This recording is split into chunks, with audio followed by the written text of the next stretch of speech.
just saw in the theater last night Argylle, directed by Matthew Vaughn, who gave us such films as Layer Cake and Kick-Ass and the Kingsman series. This is, in the realm of the Kingsman series, a spy comedy romance thriller action film starring Bryce Dallas Howard as a meek, low-key author who writes these spy novels about the titular Agent Argylle and his adventures, who gets whipped up into a real-life battle for life and limb in the world of international espionage. So the basic story, not that it wasn't that, is that she's this author who writes these books. In her fantasy mindset, the Agent Argylle is portrayed by Henry Cavill, and his right-hand man is John Cena, and all that stuff. And we flash back and forth as she's trying to write the next chapter, the next novel in the series, wildly popular books.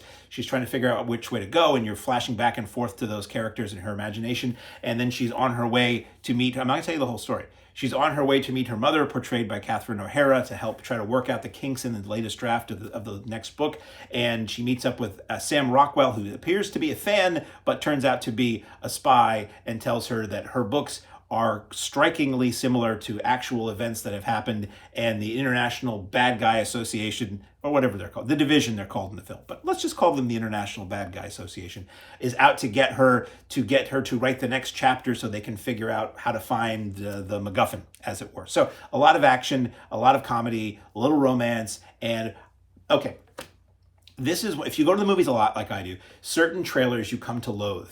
And by association, you start to dislike the film you haven't even seen yet because you are forced to see that trailer in front of every movie that you go to. It's simple advertising. It's trying to get people, you want to play it a lot and hope you catch everybody. But if you're a hardcore film fan, certain films, this being one of them, you're like, okay, enough. Okay, I can't wait for this movie to come out so that I don't need to see the trailer anymore. And that's how I felt about Argylle. And to me, Argylle looked like Romancing the Stone plus Night and Day plus something else I'm not going to mention because it might give something away. But and in seeing it, it really is a mix of those movies. There's no way the writers of these films did not see this film, did not see the three films I'm thinking of. I'm not going to tell you what the last one is. Message me privately if you've seen the movie and I'll tell you what the last one was. But there's no way they didn't see those. Now, having said that, I've seen movies before that are really just kind of a knockoff or heavily inspired, shall we say, by other films I've already seen and liked. But I didn't mind because they were fun. And that's how I feel about Argylle. I was not going to see this. It looked terrible to me. It looked hacky to me. And then I started hearing, it's a lot of fun. The action's pretty good. It's simple, but it was entertaining. So I like going to the movies. So I went last night, and it was really a lot of fun. Like, I wasn't going in, that's just a recipe for a bad time. But I went in thinking, okay, impress me. And it did. The action was good. Now, some of the action is dumb, over-the-top cartoony stuff that I hate that just looks totally fake, like I'm watching a cartoon or a video game. But a lot of the hand-to-hand stuff, a lot of the interpersonal interactions, shall we say, with Violencia was really good and fun and creative. And yes, the action is over the top. The action is ridiculously over the top at times, but it's funny. And this is a comedy, and that's okay, like the Kingsman movies were. This actually does tie into the Kingsman movies, I think, in a very subtle way. There is a mid-credit sequence. There's no post-credit sequence. I did stay to the end till I can tell you that. There is a little mid-credit sequence that sort of sets up a sequel or a prequel or a threequel or an offquel or whatever. But as I'm watching this, I'm thinking, I wouldn't mind more of these. Where the story ultimately goes in the film, I'm like, okay, let's take these characters and continue this because it was so much fun. So hopefully this film does well enough to do that. I went to see this on a Thursday night and 6 o'clock, and it was more people in the theater than I've seen in a while at a midweek nighttime show. So that's a good sign. So Bryce Dallas Howard, always fun, always very likable. Sam Rockwell is a blast in this film. Sam Jackson is in this. Bryan Cranston is in this. Who else that I haven't talked about? Ariane DeBose briefly is in this. Richard E. Grant is in this. So there's a lot of familiar faces in this film.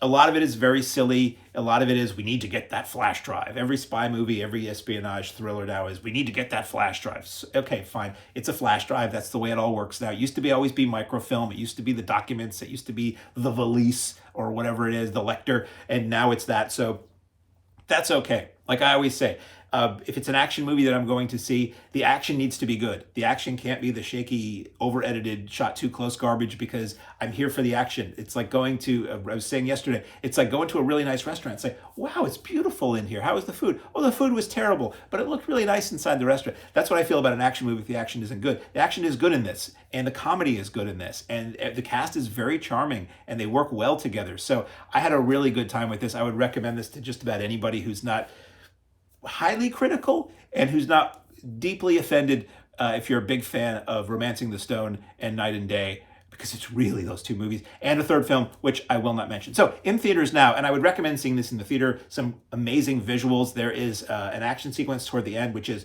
completely ridiculous, intentionally so, and visually stunning. And there's some really nice photography in this film here, and they're nice, pretty colors, which I like.